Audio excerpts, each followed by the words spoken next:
Welcome to the launch of Managing Partners Forum in North America. I'm Larry Stroud, the forum's executive director. In addition to that role, my professional practice is as a business development coach for lawyers and accountants. Today, we have attendees from across Canada and the US. We also have attendees from the UK, the Czech Republic, and even a law firm from Australia. Before I introduce the speaker and panel, I would like to provide you with a little bit of background on the Managing Partners Forum. It was initially formed in the UK 15 years ago and comprised firm leaders from law, accountancy, consulting, and other professional firms to share their experiences and ideas to encourage excellence in professional services leadership. The forum is much more than just webinars. There is also leadership roundtables, small peer group meetings, knowledge management tools, including a massive library of articles, papers, recorded webinars, the production of white papers and surveys, and the annual Excellence Awards for professional firms. So for more information on the forum, please visit mpfglobal.com. For this launch event, we have a keynote speaker who will also be joined by two others on a panel. Since the bios of those participating today were included in the registration and contact information, I'm simply going to do quick introductions, and to have a little bit of fun, I'm going to tell you a fact about each of them that you might find interesting that is not in their bios. Rohit Talwar is our keynote presenter. He's a global futurist, award-winning speaker, author of many books, and a strategic advisor. He is also the CEO of Fast Future, a publishing company, consulting, and research firm. A fact you won't see in his bio is that Rohit ended up on Interpol's most wanted list for identity theft. And I'm hoping Rohit might explain that one during his presentation. Our panel members are Beth Wilson and Sean Denham. Beth is the Chief Executive Officer of Dentons Canada and a member of their global leadership team. Prior to Dentons, she was KPMG's managing partner for the Greater Toronto area. And a fact you won't see in Beth's bio is that she doesn't shy away from challenges. One of them being the Boston Marathon. She ran the marathon in 2015 in freezing temperatures and pouring rain. She joined hundreds of other runners who crossed the finish line with hypothermia. Well done, Beth, at least you finished. Sean Denham is the leader of Grant Thornton's US Global Business Services Industry Group and is also the managing partner of the firm's Philadelphia office. A fact you won't see in Sean's bio is that early in his life, he did some reality TV. In 2002, he was asked to be on season 3 of ABC's The Bachelor, and then later on season 2 of The Bachelorette. He wanted me to mention today that he didn't meet his wife on either of those shows. Our moderator is Patrick J. McKenna. Patrick is a consultant and author of numerous books. Something not on his bio, he has worked and traveled some 47 countries, and at the age of 29, climbed the third highest mountain in North America at 18,500 feet. It was called El Pico de Orzorba. And Patrick, I hope I got that pronunciation correctly. He says he fell. He fell into law firm consulting, and he also said it's been downhill ever since. I think it's only right that I also get to mention a fact you won't see in my bio. I'm fortunate to have sat in the rainforest mountains of Rwanda and the Congo with a family of world-famous mountain gorillas, including the silverback adult females and the offspring, all within 5 feet away, staring at me while they're eating bamboo. So now it's my pleasure to hand over to Rohit Talwar. Thank you, Larry, and thank you all for coming along to this session. I'm a global futurist, as Larry said. I work with professional services firms around the world with financial services and a number of other sectors to try and help them anticipate the kinds of developments and shifts that might be coming their way, and also how to shape them and respond quickly. And I think we're in an incredible environment right now where we're seeing obviously some quite devastating impacts of the pandemic. We're seeing a radical set of challenges to the economy. And the question is, how do we navigate our way forward from this chaos, if you like, to the world of possibility that everyone's talking about? And to put this in context, we know that the IMF estimates that the pandemic and the responses to it will lead to a $28 trillion shortfall in terms of where we would have expected to be on GDP by 2025. We know estimates suggest that just dealing with the pandemic has cost somewhere between $3 and $8 trillion. So we know it's had a really massive impact. And the question is, how do we move on from here, particularly in professional services? And where I would start is that there are just so many forces at play right now that it can be very hard to make sense of them all and all the possible outcomes, which is why we tend to talk to or use scenario planning to help us simplify it a little bit and create some storylines of how things might play out. The key with scenarios is not to choose the scenario you like best or the one where you think you'll do best, but to actually say, well, what if this scenario was to play out? What would our strategy be? How would our customers behave? What new opportunities would emerge? Where might things start to shrink in terms of revenue streams or opportunity streams? So let me take you through three scenarios that we're working through with a lot of different clients right now. The first is if you like, the worst case scenario where despite the vaccines, it takes us 4 or 5 years to get the bulk of the planet truly vaccinated. So we have a lot of pandemic related issues till then, and we have a pretty deep and prolonged economic downturn. The UK has already said that it doesn't expect any kind of recovery and a full recovery until 2024, 2025. India the same, many other countries saying that. So if you knew that was going to happen, what would that do to your current clients? Where might the new opportunities be? How might you change the way you do business? The second scenario is one that many people think we're in now, where we're having selective closing down of markets or areas, controls on people's movement, lockdowns in certain countries, going in and out of that. And that might take us 2 or 3 years to get fully vaccinated. And therefore, we would see at least 2 or 3 years of a very choppy economy, with some countries recovering quickly, others taking a lot longer, some sectors doing incredibly well, others really struggling to evolve, but really a 2 to 3 year window of economic turbulence. And then the final scenario is one where we really get our act together. We get global systems in place to vaccinate across the planet. We get it all done by the end of 2022, or at least the bulk of people vaccinated. And really, there's an innovation of future-driven growth story where governments are starting to invest in the sectors of the future, in the green new sectors, encouraging businesses to invest and investing in the retraining of people to work in those new sectors, whether it be synthetic biology, new materials, autonomous vehicles, but really accelerating our movement into these trillion-dollar sectors of the future. And so with that going on as a backdrop, the question then becomes, well, what are some of the other shifts and challenges that were either there and are being accelerated, or that have emerged as a result of the pandemic? And the first one is people having to rethink their strategy horizons. And what we now see is 3 different horizons. The first is, how do we just survive the next 3 months? What's our strategy for getting through it? Particularly, actually, when we start to get the situation in the next few months where part of the organization is being vaccinated, other people are refusing. How are we going to manage our office environments when some people might not want to be vaccinated and others might not want them to come into the workplace? How are we going to deal with that? So what's our strategy going to be around those kinds of things? Secondly, the next 12 months, we know that the rules of the game are changing in pretty much every industry. So how are we going to adapt what we do in our product and process innovation to deal with that? And that's having a different group of people almost thinking about that. And then finally, we know in the 1 to 10 year horizon, most sectors are going to be reinvented quite radically in many cases. So what does that mean in terms of our future vision, our capabilities, how we go to market, everything we do?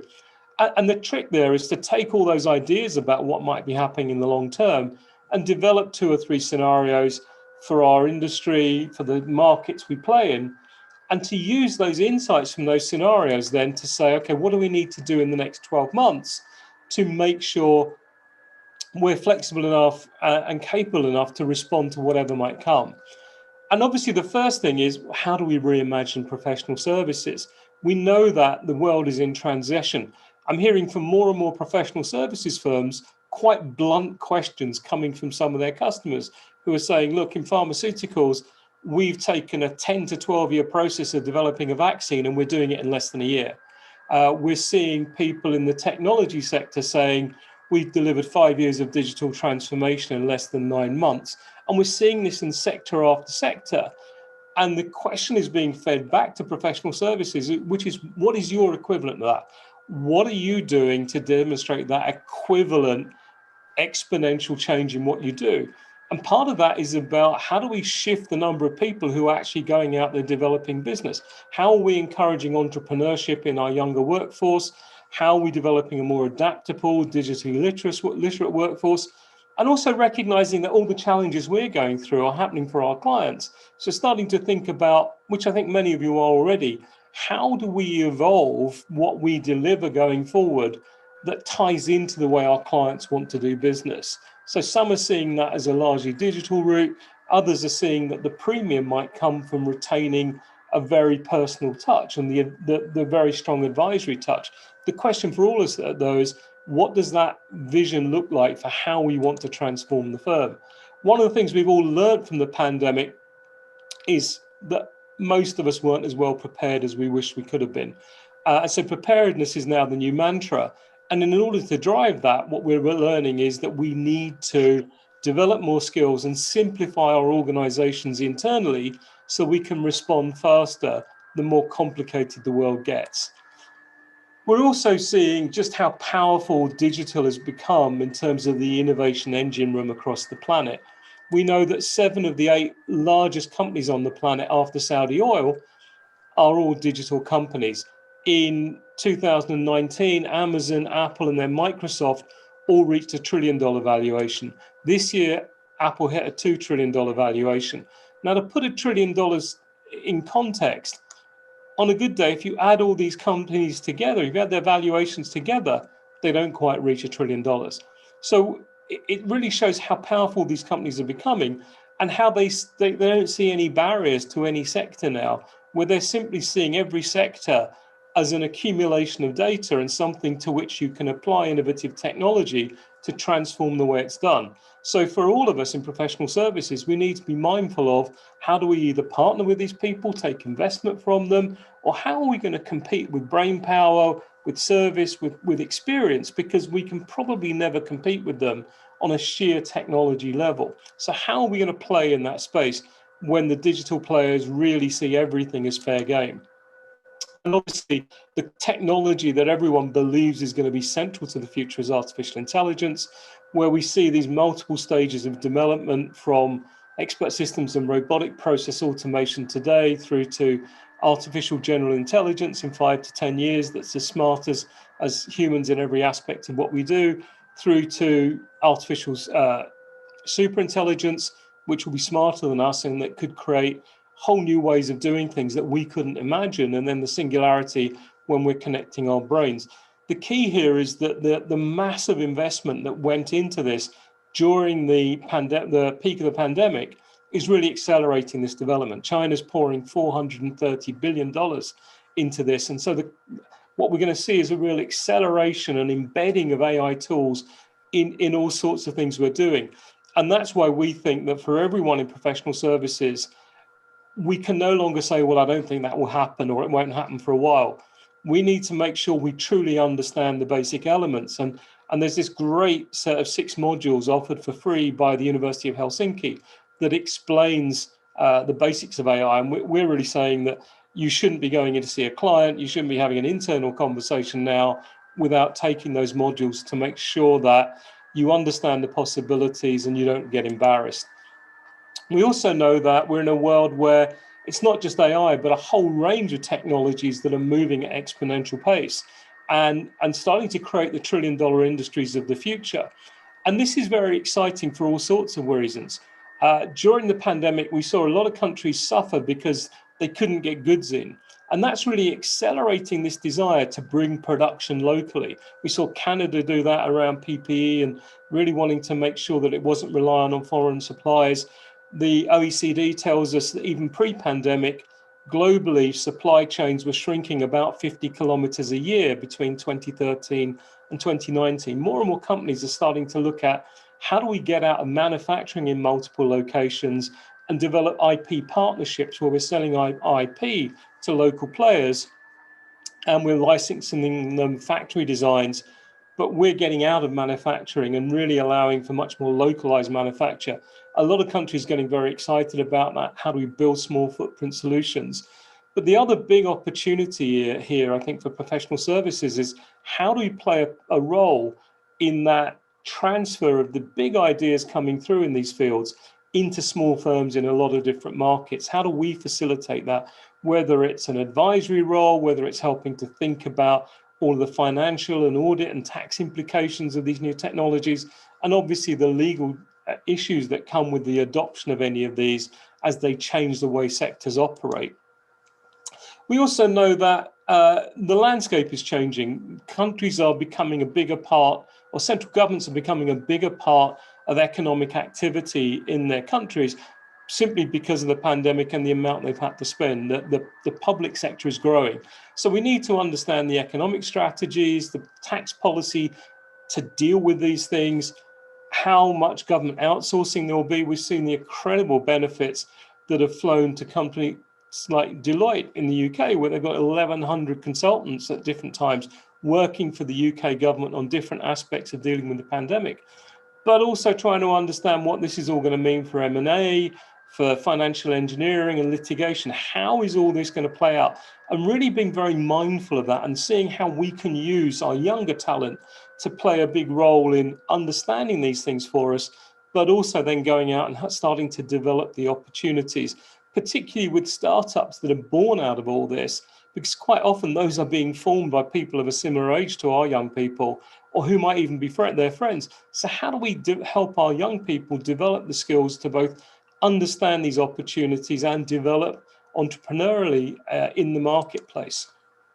We also know that this has been a real opportunity for people to rethink the way things get done and to come up with different scenarios, both for what the business of business looks like, but also the business of professional services. And a really fundamental rethink about how business is organized. This is a company that I really love. It's called Earthbuy, and they make a biodegradable, compostable plastic.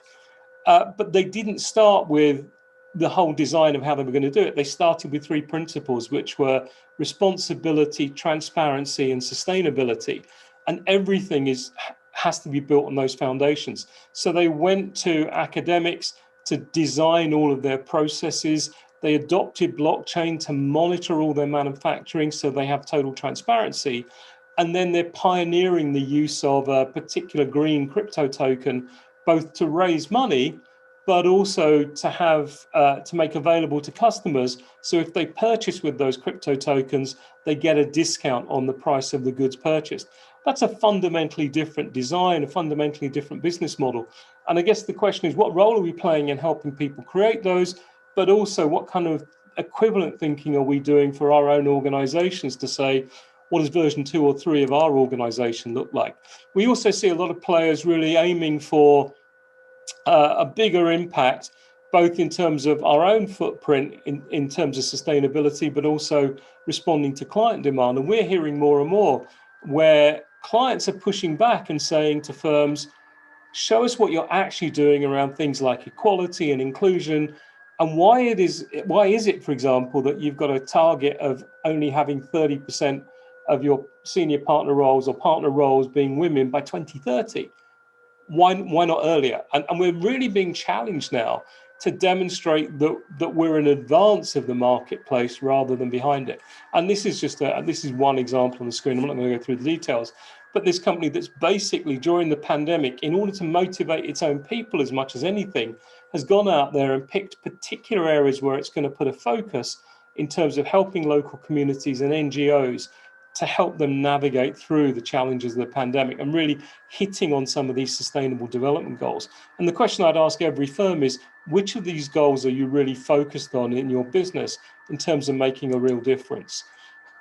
And what we can see is, particularly around the environment, the world is changing quite dramatically.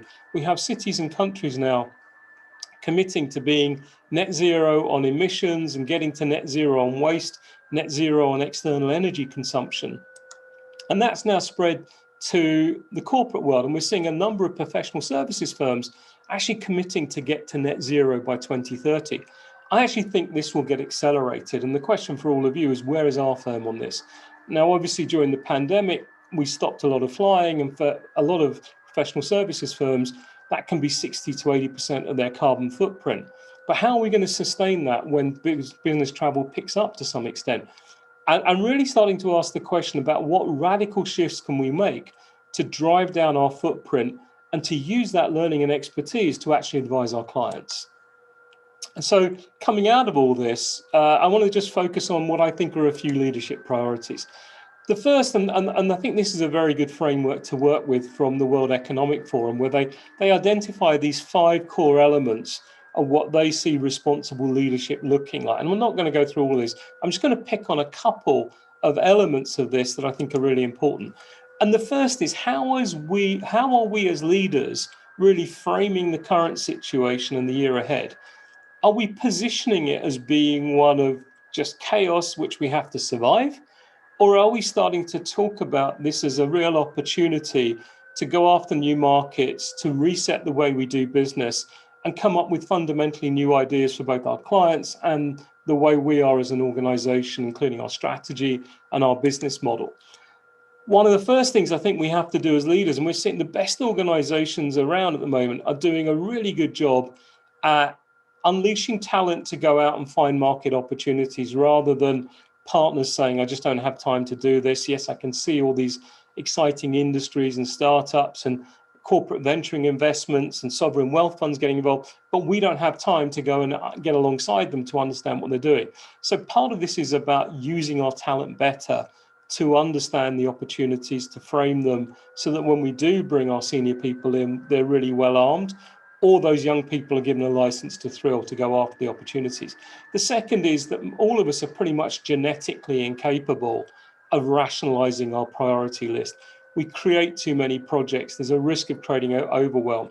And what we've seen is the organizations that have done best during the pandemic have taken a real razor blade to their initiative agenda and said, let's focus on a vital few things that are really going to move the needle, and drop everything else and either kill it off completely or park it.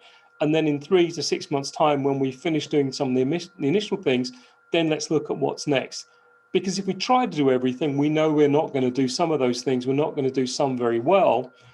And we're always going to feel like we could have put a bit more effort into the things that we do succeed with.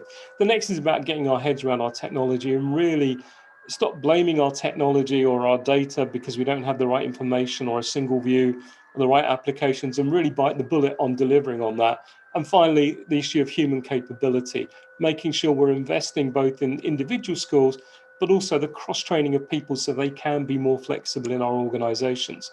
We're seeing a lot of firms really embrace the idea of continuous horizon scanning and scenario planning, building these roadmaps, and learning how to use these to help us embrace resilience across all our aspects of our business. And this is something that's of incredible value both inside the organization, but also to our customers. On the learning agenda, what we're seeing is a massive shift now towards encouraging people to take greater personal responsibility for their learning. We can't possibly create learning modules for everything people need to learn.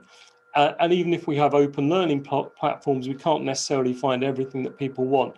But really encouraging people and incentivizing them to go out and find the learning solutions they want and really raise their digital literacy so that they can make better and better use of the technology we have and really drive the firm. It also means thinking about the different kinds of skills we might need from what you see on the left-hand side of the screen, which are, if you like, the personal management skills, and then on the right-hand side of the screen, the more technical skills, which we can take with us from job to job and role to role and even organization to organization, but that help us see the bigger picture and navigate through challenges as they arise. So there's been a fairly rapid tour through the scenarios, some of the shifts, and some of the leadership opportunities coming out of that. And I think the real kind of lesson for me is that we've all been pretty good at dancing certain routines. We knew how to deal with changes in market demand, emergence of new competitors, downturns, rapid upturns in the market. We knew the dance routine to use in each situation. Now everything is changing at the same speed or the same time and at speed. We're having to learn new dance routines. We're not going to be perfect at these.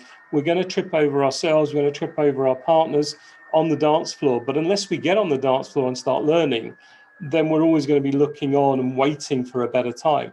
So the challenge is giving ourselves permission to get out there, start dancing, look a little ugly, and start to build competence in some of the areas that we're not yet venturing. And I know a lot of you have ventured into almost everything I've talked about, but maybe not all of the things for all of the firms. And finally, just agreed with our colleagues here that we have a newsletter that covers a lot of these ideas on a regular basis. If you take a picture of the screen, you can have a free 1-year subscription. Just sign up for it, and go to the website, choose the Futurescapes newsletter, and then use that coupon code RTNews to sign up for it. And with that, I'm going to hand back to Larry and to Richard to take us, and Patrick to take us through the next stage. I'm kind of speechless. I've got pages of notes here, and wow, a number of things. Thank you so much. I know myself, I'm going to be looking, for example, at this University of Helsinki and those AI modules. I certainly was not aware of that. This is great stuff. Let's start some panel discussion, and Rohit, please wade in on some of this as you feel comfortable. I'm noted your 28 trillion shortfall. I think, as you're talking about, we're going to be looking at some huge deficit problems over the next few years, and some of our viewers may not be aware. I noticed the other day we have 382,000 new businesses that were started in the U.S. in the second quarter of this year, reminiscent of the 208, 209. But let me go to Beth and Sean. What do the two of you see as kind of the most likely of the scenarios for how the future might unfold in your areas, especially over the next 12 to 36 months, which was kind of the mid scenario that Rohit prescribed. Beth, with respect to legal and what you're observing and going through? Yeah, thanks, Patrick. And I was stress testing my own thinking on this as I listened to Rohit and his 3 economic scenarios. I think irrespective of the economic scenario we're in, if I just think for a minute about what will impact us through a client lens, big disruptors were the pandemic itself, and I think also the movement around anti-racism. And so let me talk about both of those. During the pandemic, my sense is clients watched very carefully to see which of their service providers could pivot quickly and smoothly and deliver seamless client service to them. But not only do that, but also pivot in terms of the services. So who could provide the just-in-time advice, insights to help clients navigate in this rapidly changing environment? And I think on the back of that, clients have a new bar now that they've set in terms of how they expect services to be delivered. And what they expect those services to include in terms of insight. But I also think clients have been watching very carefully in terms of how firms treated their employees. How did you support your employees? How did you treat them during the downturn? Did you do a mass layoff? Did you support people? And again, that is part of this, societal shift, I think, to more human-centered approach to businesses. So I think clients are going to start measuring us on that. I see it already in inclusion and diversity. So exactly as Rohit talked about, it's move beyond show us your principles to here's our client service scorecard, Dentons, and here's the percentage of women that are leading files for us, and that's not good enough, so you better up your game. So I think clients are really taking it to the next level, and I think that will expand beyond inclusion and diversity to climate change or other matters of social policy, maybe economic inclusion, how you're supporting communities, all of those things. And then I think internally, Patrick, you're going to see this incredible acceleration of existing trends. So, a lot of law firms moved very rapidly during the pandemic because they had to, right, to adopt technology, work virtually, digitize, and I think you'll see that stick and accelerate even further. I also think there is a big awareness or realization that your internal support functions, they can be delivered from anywhere, right? Your legal assistant doesn't have to sit right outside your office. Talent, billing, finance, IT support, all of that can be delivered virtually. So I think you'll see an acceleration towards, virtual shared services, outsourcing back office functions within professional services firms. But in addition to that, I think firms saw those firms that had invested in those functions and had professionalized them fared much better through the pandemic than those that had not invested. So I think there's also a realization that in a professional services firm, it's a both and, right? It's your front-facing professionals with clients, and it's having a strong professional internal support group that is going to make your business truly successful. And then my final thought, in the next 12, to 36 months, I think we're going to see a huge disruption in our talent models. To Rohit's point, you mentioned, Rohit, young people a number of times. I don't know if you're going to include Sean and I in the young people category or not. Probably not. They've now experienced working differently, empowerment. They have big ideas on finding purpose in the work that they do. But in addition to that, we've been really challenged, those of us who operate in largely this apprenticeship type model, right? In terms of thinking about how do we develop our talent? How do we give that on the job coaching and training when we're not necessarily, sitting together and seeing each other in the same office? So I think the whole talent model is going to get a big rethink as well. Thank you. Sean, do you want to add to that from there's your not much to perspective? add. I think Beth said it better than I could and much more eloquently. And I would insist that Rohit includes Beth and I as that younger generation and younger group. I could not echo what Beth said more, especially from a go-to-market strategy. So there's a lot of complexity here, but in my role, I deal with many RFPs and proposals and oral presentations, et cetera, with clients and individuals in the market. And, I would say prior to the last 9 months, the amount of questions around our firm and our engagement teams, considerations around social impact themes was almost non-existent. I mean, you would see it occasionally.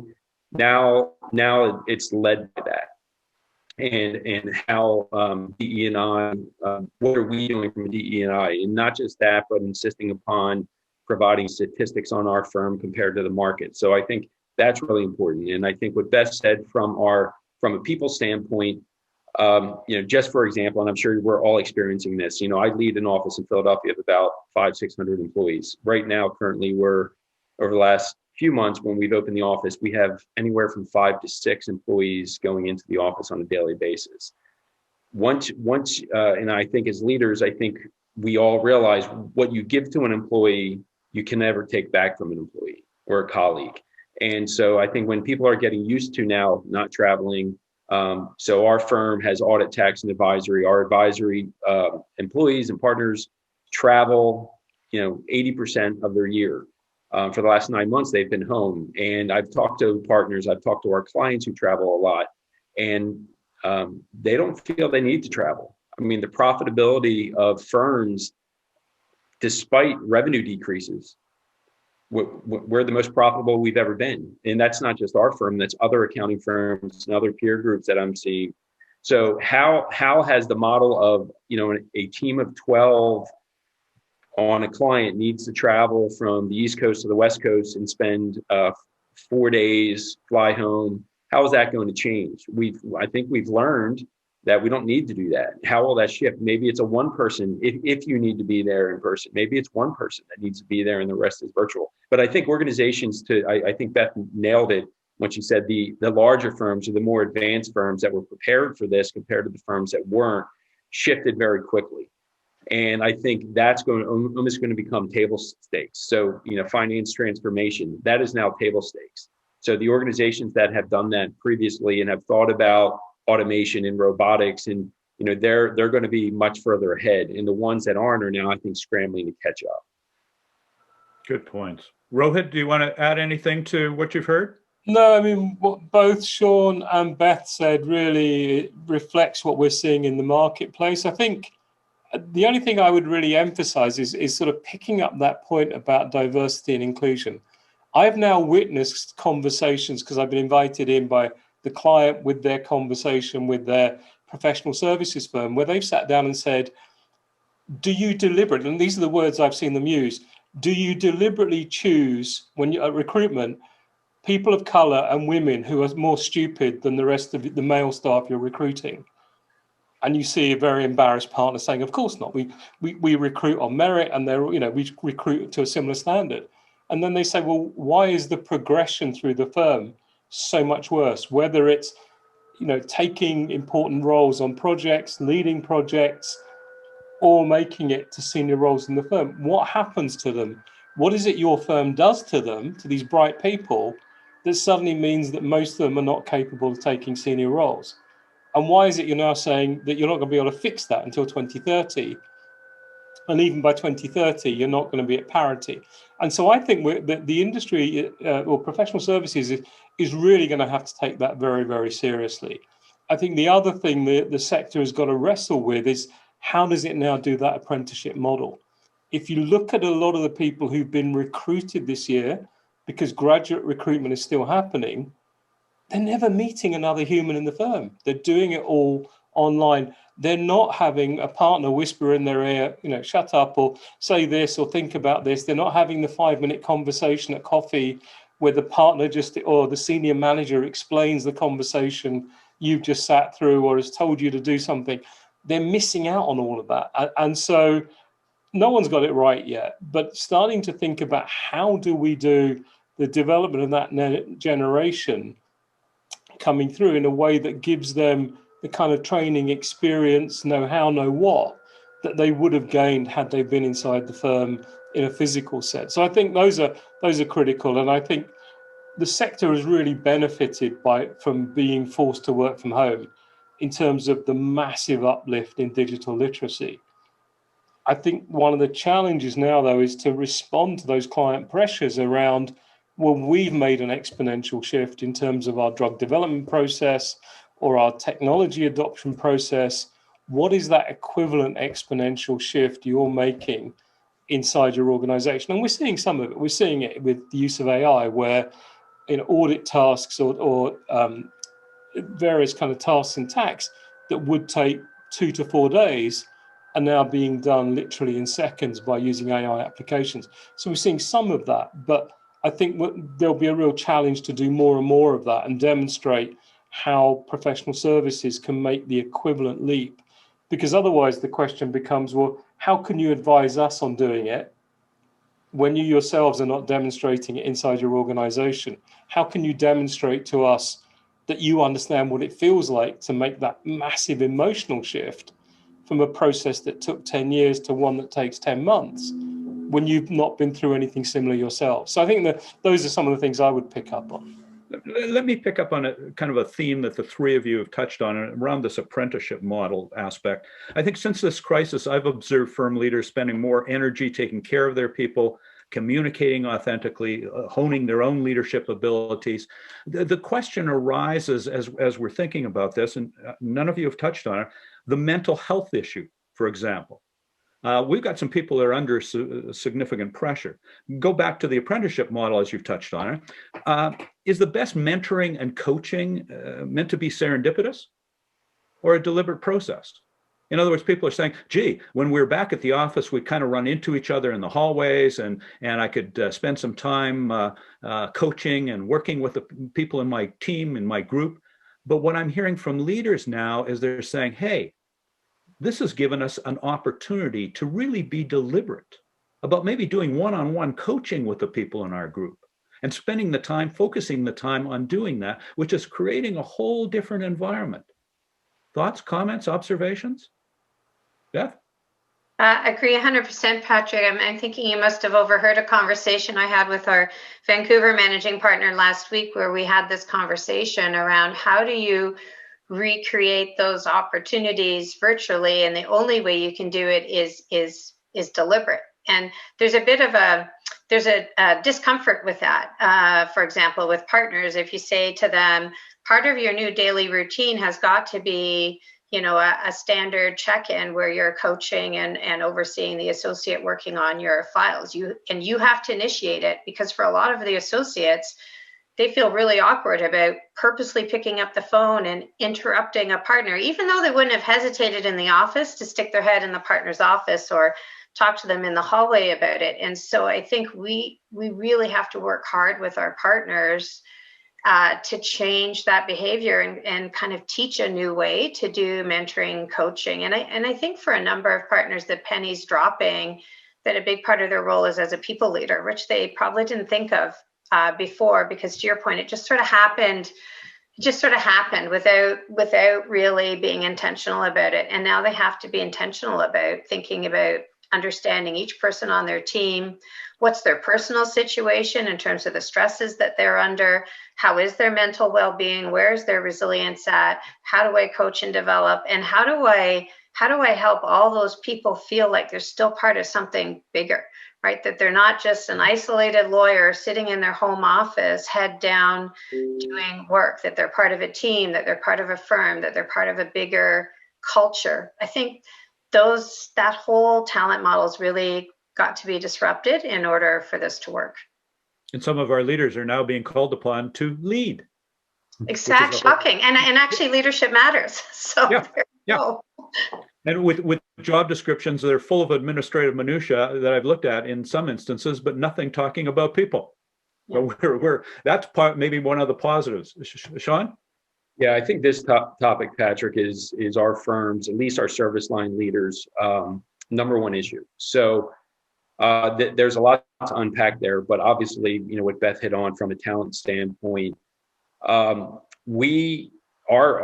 accounting profession, the audit firms, audit tax advisory firms, I think thrive on the fact of, on an annual basis, there's a promotion factor. Our industry has a relatively high attrition rate. I'm going to tell you a secret that no one in the world knows. Auditing is not the sexiest thing in the world, but why people stay in doing it, the reason why they do it is because you're sitting in a conference room with 12 other peers, and Beth hit it, right? It's the culture of the organization. And how are we going to be able to translate a culture of an organization to walk around in an office, to walk around at a client and just, you feel it, right? You feel the people.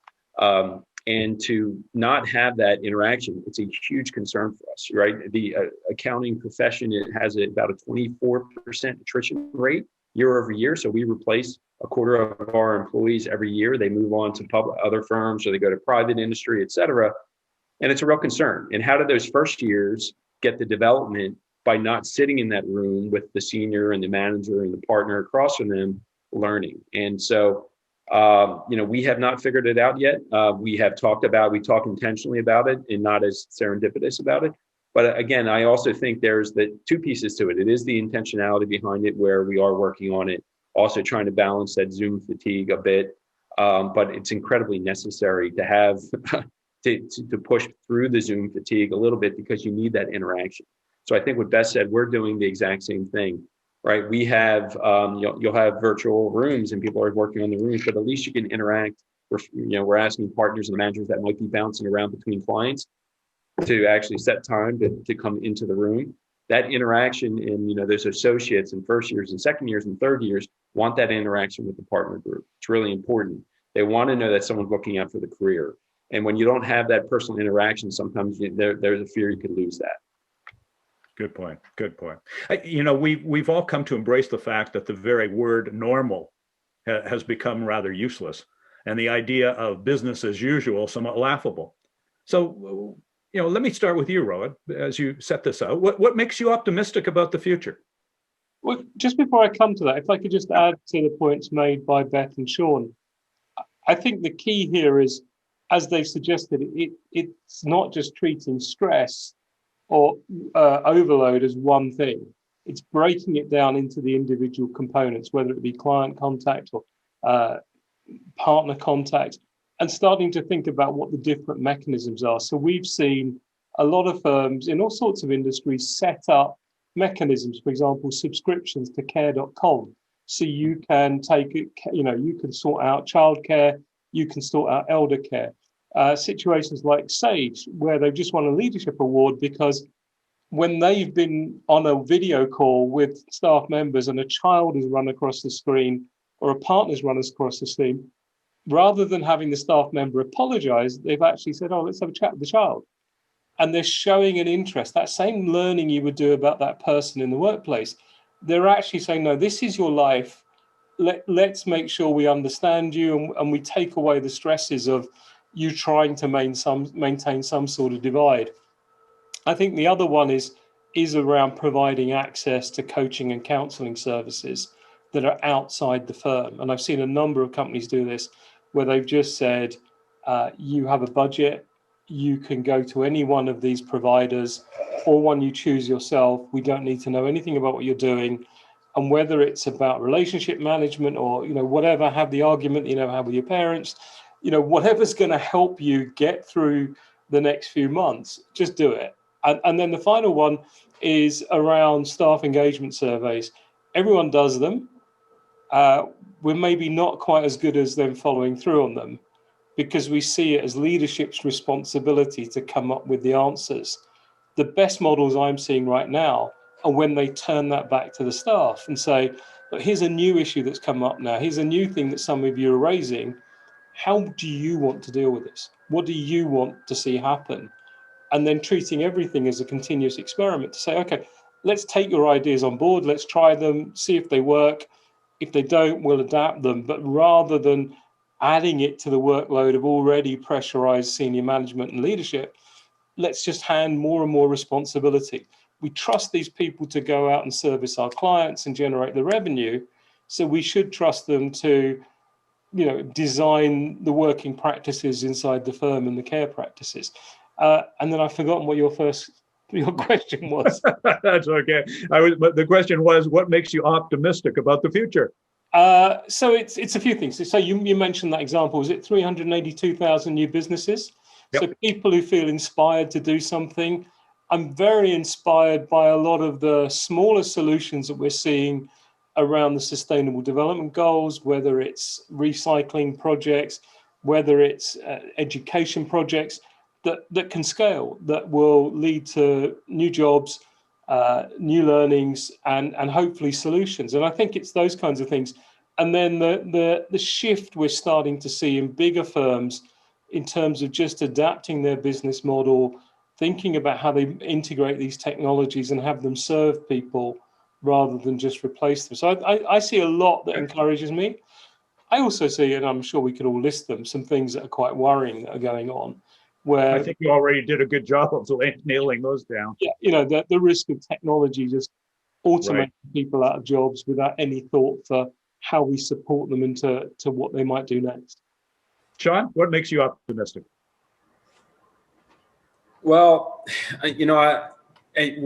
so scenario thinking disruption was nothing new before during the pandemic, and we had been talking about these issues for a really long time. I think certain organizations that thought they were disruption proof have now realized they're not, like higher ed, right? Higher ed, never thought in a million years that people would not, everyone wants to go to Harvard and Yale and be on campus. Well, do they need to rethink that? And by the way, if that doesn't happen, how are they going to rethink the real estate that they have on the books, right? And what are they going to do with that real estate? So I think every organization has made a determination. They have actually been disrupted in some way and how they're going to move forward. I find that as a very exciting challenge, right? So, a lot of what we do for law firms and accounting firms, we have massive real estate. We have massive real estate that no one is using anymore. Do we need to do that? Is there an opportunity to redeploy those assets into other investments? More investing in our people, into other types of technology. Rohit mentioned, joint ventures with some of these larger organizations. How do we partner differently? So, I think I'm bullish on kind of what's happening right now and where we're going to be going. I think anytime you put a stake in the ground and say, okay, this is a new data point and we need to rethink and move forward, I just think it just creates a vast opportunity. Yeah. Your thoughts? Yeah, and just sure. So building on Sean's point, I think I agree. The world is getting more complex, and to me, that spells opportunity, right? Either in terms of how we think about our own business, but more importantly, what our clients need, right? And I think our clients need strong business advisors more than ever to navigate whatever it is that the future is going to bring. So I think demand for professional services is going to grow, certainly not shrink. And then the other things that make me optimistic, particularly as being relatively new to the legal sector, the agility and adaptability that was demonstrated in the last several months gave me a lot of optimism. It is possible for change to happen inside law firms, and we just proved that, and we did it in the span of a few months. So I think the speed of innovation is exciting. And then the other piece is the human element. So I look, for example, at the grassroots response to the anti-racism movement as an example. And we've moved further, and we have had richer conversations as a firm in Canada or even globally than we've moved in years. And we did that in months. And it was certainly supported from leadership, but it was not a top-down initiative. That was all grassroots led. And so I think, you know, that is really powerful when you think about the things that Rohit talked about in terms of entrepreneurialism. And the other piece I would close with is that the human side of all of us has really shown itself during the pandemic. And Rohit, you gave a great example. Someone's child runs in front of the screen, and so you involve them in the Zoom meeting. So we have kind of democratized the reality of people juggling, you know, that we're real humans and we all have personal lives to deal with. And I think that removes all sorts of barriers for working parents, particularly for women, in terms of not only how we can work into the future, but what will be considered normalized in terms of approaches to work, right? So, you know, the old sort of, you know, FaceTime is paramount, I think might finally be broken as a result of the pandemic. And I think that unlocks all kinds of potential for talent going forward. Maybe one last question, if I may. Let me pick up on a thread that I think all of you kind of touched on. And I jokingly said business as usual is somewhat laughable. But I think some of us, from my observations, still have a mindset of business as usual in some respects. For example, I see a firm in a particular locale where a partner is talking about building a practice in augmented manufacturing, 3D printing. And the overall reaction is, oh, but there aren't enough of those companies in our marketplace. And I think, excuse me, what is our marketplace today? Is our marketplace not global like it's never been before? Are the opportunities that Rohit touched on not right across all markets if we wanted to develop some expertise in a specific area? Talk to me about your thoughts. Beth? Yeah, I'm glad you raised it, Patrick. I have written down in my notes, global and local critical. And it was exactly that point, right? So to Rohit's point about small businesses and shortening the supply chain, I agree 100%, but you have to be able to leverage sort of global insights and be able to get the right person with the right specific knowledge to wherever that opportunity is, irrespective, right, of the geography that it sits in. So I do think to the extent firms aren't already global, you'll see more and more looking to partner, to enter into strategic alliances, join networks to be able to deliver that to their clients, because there's no doubt in my mind, I mean, put aside what some of the political trends might be from a business perspective, there really aren't borders. Yeah, I would agree with Beth. I mean, you know, in the 80s, the world started becoming global. In the 90s, it became more global. Then, you know, and every year, every decade, you say, well, okay, we've kind of maxed out on the globalization of business. Well, it just got bigger in the last 6 months, and the globe got bigger. And hiring needs, client needs, no matter what it is is not a local thing anymore. I mean, we think that client. You know, one of the biggest questions we always would ask prospects or even clients is, do you want a local partner, or do you want an industry expert? Now those lines have blurred tremendously, and you can have it's not really a question anymore, because people are starting to understand that geography, while important, maybe has become less important. Is the other line that has blurred is, do we simply solve legal problems, Do we simply solve accounting problems? Or do we solve business problems? Well, Sean and I are working on a merger, didn't you know? You're supposed to I will preach regularly the importance of thinking of ourselves as business advisors, and we're there to solve problems. And the ability to bring a multidisciplinary focus to whatever those problems might be, Patrick, is key. So you see the blurring of lines, whether it's within a law firm that is expanding around the edges in terms of advisory services, whether it's what some of the traditional accounting, tax, and advisory firms are doing with legal practices. And then you see lots of law firms and other professional services firms linking arms and going to market together with a proposition for a client that brings kind of a one-stop shop to the client. So I think we're going to see more and more of that type of collaboration and competition, frankly, happening. Beth, thank you. Sean, last words, last thoughts? No, I think Beth said it right, as usual. Nothing to add there. I think the joint venture doesn't even have to be a formal joint venture, or partnerships is really the next wave. And I think that's what's some of the things that Rohit was happening. 1 + 1 has to equal 3 in the new world. Good point. Rohit, do you want to close things off with a couple of comments from what you've heard? I'm very heartened by everything I've heard from Beth and Sean. I think I know that there's a lot going on, and it's very exciting that some things have really accelerated and people really starting to think differently. Like you mentioned, the diversity and inclusion piece.